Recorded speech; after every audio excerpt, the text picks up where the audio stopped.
Assalamualaikum warahmatullahi wabarakatuh. Perkenalkan, nama saya Zahratun Nida. Di sini saya akan mempresentasikan makalah seminar saya yang berjudul Penerapan Model Problem Based Learning dalam Meningkatkan Hasil Belajar Matematika SD. Yang pertama ada hakikat hasil belajar. Hasil belajar adalah kemampuan yang dimiliki oleh siswa setelah menerima pengalaman belajarnya, baik segi kognitif, afektif maupun psikomotor. Tercapainya hasil belajar dapat dilihat melalui tes, mengamati perilaku siswa, dan lain-lain. Hakikat matematika. Menurut James dan James dalam Kamus Matematikanya mengatakan bahwa matematika adalah ilmu tentang logika mengenai bentuk, susunan, besaran, dan konsep-konsep yang berhubungan satu dengan yang lainnya dengan jumlah banyak yang terbagi ke dalam 3 bidang, yaitu aljabar, analisis, dan geometri. Karakteristik matematika. Menurut Sujadi tahun 2000, matematika memiliki karakteristik sebagai berikut. Yang pertama, memiliki objek kajian abstrak.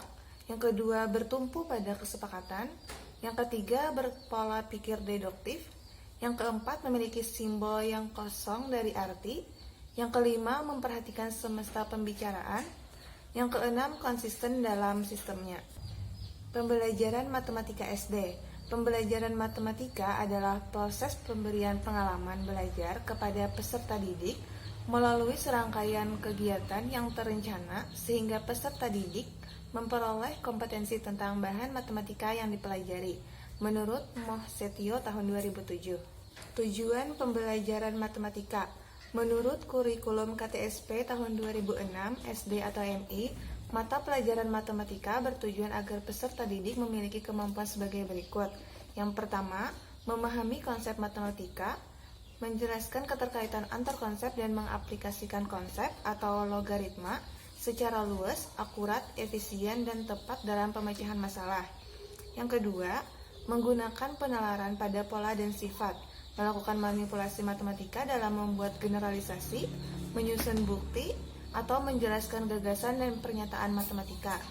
Yang ketiga, memecahkan masalah yang meliputi kemampuan memahami masalah, merancang model matematika, menyusun model, dan menafsirkan solusi yang diperoleh. Yang keempat, mengkomunikasikan gagasan dengan simbol, tabel, diagram, atau media lain untuk memperjelas keadaan atau masalah. Yang kelima, memiliki sikap menghargai kegunaan matematika dalam kehidupan. Model pembelajaran.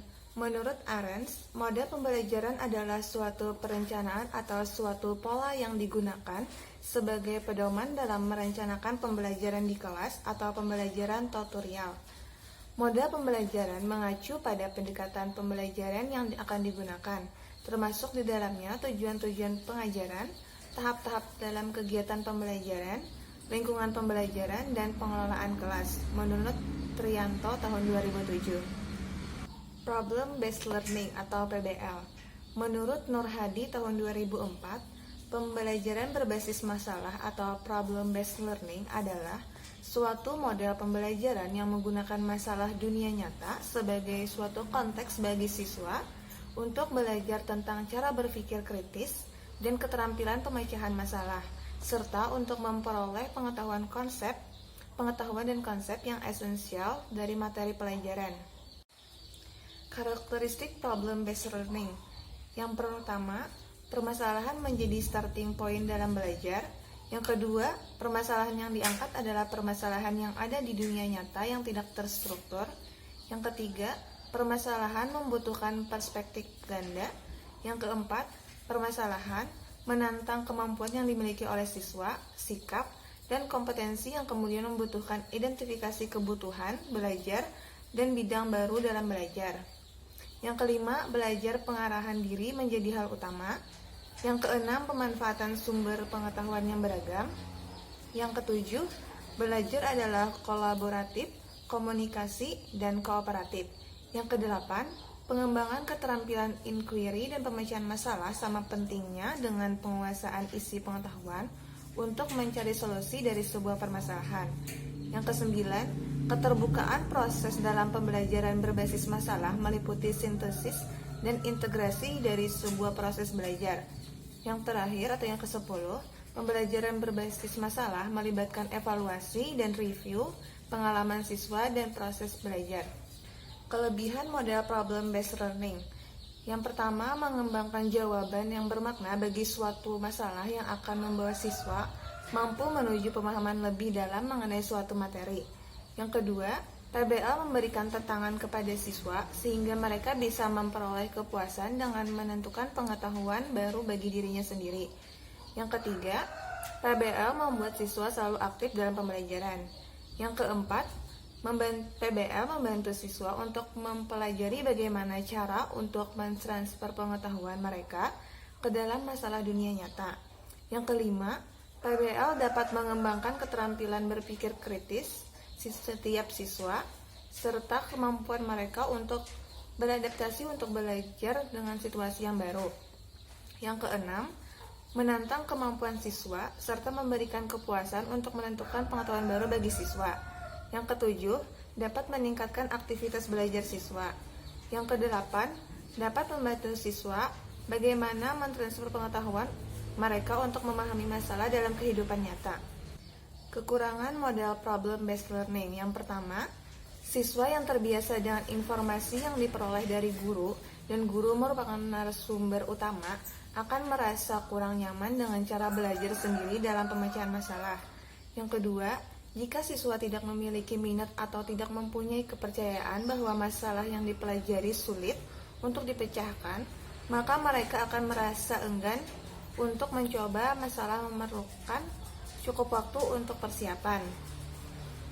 Yang ketiga, tanpa pemahaman mengapa mereka berusaha untuk memecahkan masalah yang sedang dipelajari, maka mereka tidak akan belajar apa yang mereka ingin pelajari. Peran guru dalam pembelajaran berbasis masalah.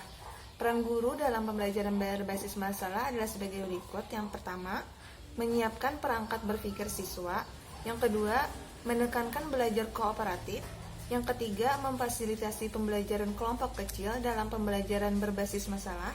Yang terakhir, melaksanakan pembelajaran berbasis masalah. Simpulannya, pemilihan model pembelajaran yang tepat adalah salah satu cara untuk mengoptimalkan proses dan hasil belajar peserta didik. Salah satu model yang dapat digunakan adalah model problem-based learning. Pembelajaran dengan model problem-based learning diawali dengan pemunculan masalah yang harus dipecahkan oleh peserta didik. Masalah-masalah yang diajukan berkaitan dengan kehidupan peserta didik atau kontekstual. Dengan masalah yang kontekstual akan membuat peserta didik lebih mudah menerima dan memahami materi yang diberikan. Peserta didik memecahkan masalah tersebut dengan mencari dari berbagai sumber. Peserta didik membangun sendiri pengetahuannya sehingga pembelajaran menjadi lebih bermakna. Guru sebaiknya dapat menerapkan model problem-based learning sebagai alternatif dalam mengajarkan pelajaran matematika sehingga pembelajaran tidak monoton dan pasif sehingga kurang menarik minat belajar siswa. Mungkin itu saja presentasi makalah seminar dari saya. Salah dan hilapnya mohon dimaafkan. Wassalamualaikum warahmatullahi wabarakatuh.